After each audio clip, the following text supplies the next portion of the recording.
Salutare, doamnelor și domnilor, eu sunt Mihai Chiriac și tocmai începe dimineața de vreme.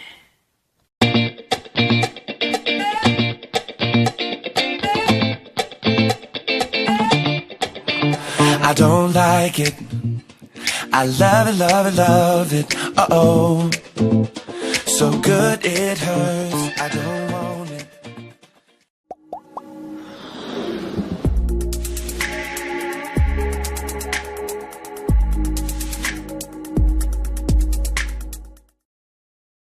Săptămâna aceasta avem o ediție cumva specială. Vom vorbi despre sport și mai ales nu numai despre sport, ci despre basketbaliști. Săptămâna aceasta vom vorbi despre basketbaliști și vă dau un exemplu. Michael Jordan a fost un mare basketbalist și mulți alții care au jucat și care chiar au fost foarte buni. Da, ce să zic, basketbaliștii un fel de fotbal cu mâna și un meci cam arată ceva de genul ăsta. Nu vă dau ca un exemplu, doar arată un gen de ăsta. Uitați-vă la videoclip.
sorry, Nisaui.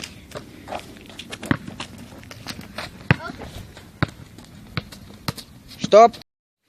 Cam așa e un meci, nu? Așa, basketbaliști, unii sunt buni și fac o echipă bună, unii dau șpagă. Cred că se întâmplă la foarte mulți și nu numai șpagă, ci și mai multe lucruri, precum să-ți vină prietena ta la meci. Credeți-mă, n-aduceți așa ceva în mâini, că s-ar putea să fie gen asta, să vă dau așa poza, ceva gen asta și sigur n-ați vrea să fie așa, nu? Nu? Așa că mergem mai departe. Basketbaliștii dau și slam dunk-uri și unii n-au reușit să facă acest slam dunk. N-am niciun videoclip, dar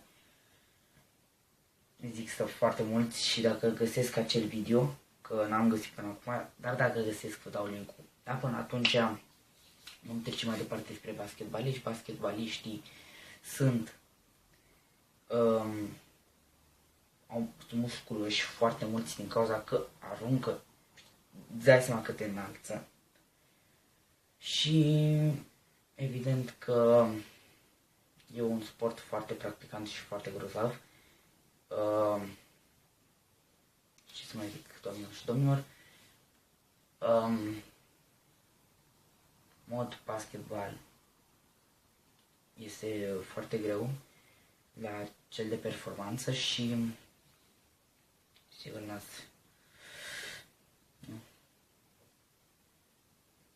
Așa că am un tutorial foarte scurt. Când ești la un meci, nu mânca 5 meci, că acolo imediat o să pleci. Și fii foarte bun, dă slam dunk, dar dacă vine la tine Donald Duck, acum destul. Și acesta a fost tutorialul.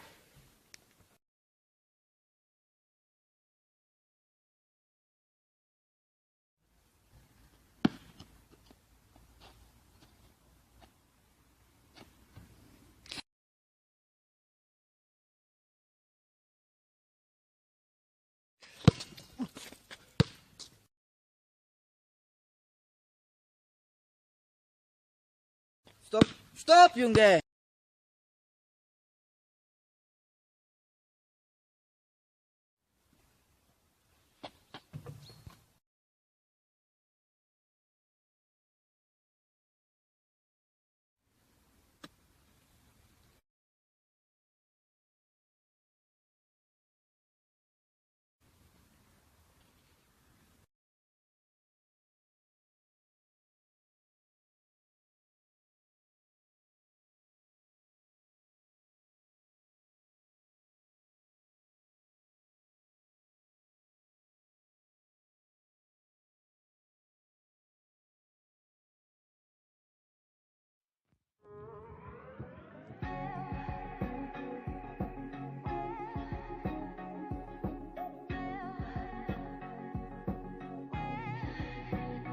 Și dădeam șpagă înainte de antrenament și mingea e cel mai bun medicament. Dădeam slam dunk când era momentul, a venit și la mine Donald Duck, e acum destul și treaba e că trebuie la basket să fii domnul putere. Și când basketul începe destul de vreme, imediat vine și antrenorul, aproape pregătit să-mi rupă piciorul. Zice ceva de genul, du-te naibii, eu zic al dracu de antrenor, sârb? Problema lui că nu dau coș, problema mea e să fiu frumos, și treaba nasoală e că trebuie să joc cu ele. Știu că nimeni nu e ca mine, cel mai bun la chestii fine. Sunt cel mai bun când mănânc micul dejun și este destul să fiu capitan la anul. Știu că nimeni nu e ca mine, cel mai bun la chestii fine. Sunt cel mai bun când mănânc micul dejun și este destul să fiu capitan la anul. Basketbalist mereu, heu, basketbalist mereu, heu, basketbalist mereu, heu, basketbalist mereu. Yeah. Despre Tibi, el e cel mai bun, scapătelul pe WC-ul după îl spală cu săpun. Sunt foarte frezat, un parfum și sunt șahmat. De când am mai jucat, nu am mai fost transpirat. Mai știi, înainte de meci ai mâncat 5 mici, ta burta și erai gata să pleci. Da, și chestia tare este că prima gagică a ta în teren zâmbește. Poate de la meciul tău sau pentru că a stat pe iPhone și habar n-am de joc, niciodată n-am noroc, sar cu craci în sus. Yeah. Antenorul zice că ești prost de bubui. Eu zic tu vii din Valea Satului. Și când intru în gazon e marfă tare. Sigur n-aș vrea să mai joc la mare. Știu că nimeni nu e ca mine, cel mai bun la chestii fine. Sunt cel mai bun când mănânc micul dejun și este destul să fiu capitan la anul. Știu că nimeni nu e ca mine, cel mai bun la chestii fine. Sunt cel mai bun când mănânc micul dejun și este destul să fiu capitan la anul. Basketbalist mereu,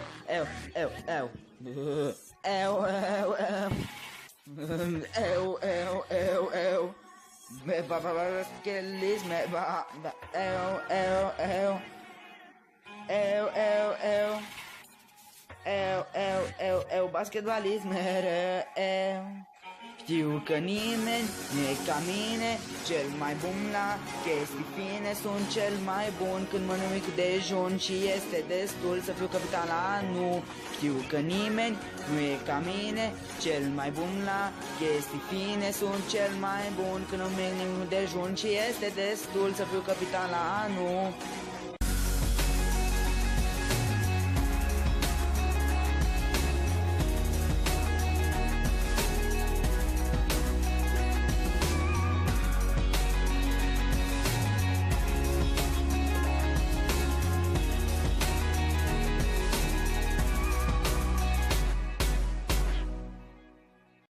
Și acesta a fost, doamnelor și domnilor, să nu uitați să ne ajutați cu un subscribe pe YouTube, like la video și follow pe Instagram. Și sper că v-a plăcut cover-ul. Până săptămâna viitoare sau vedem ce mai postăm. Poate începem să postăm deja gaming. Așa că, la revedere, o duminică frumoasă să aveți și o săptămână frumoasă să aveți. Ciao!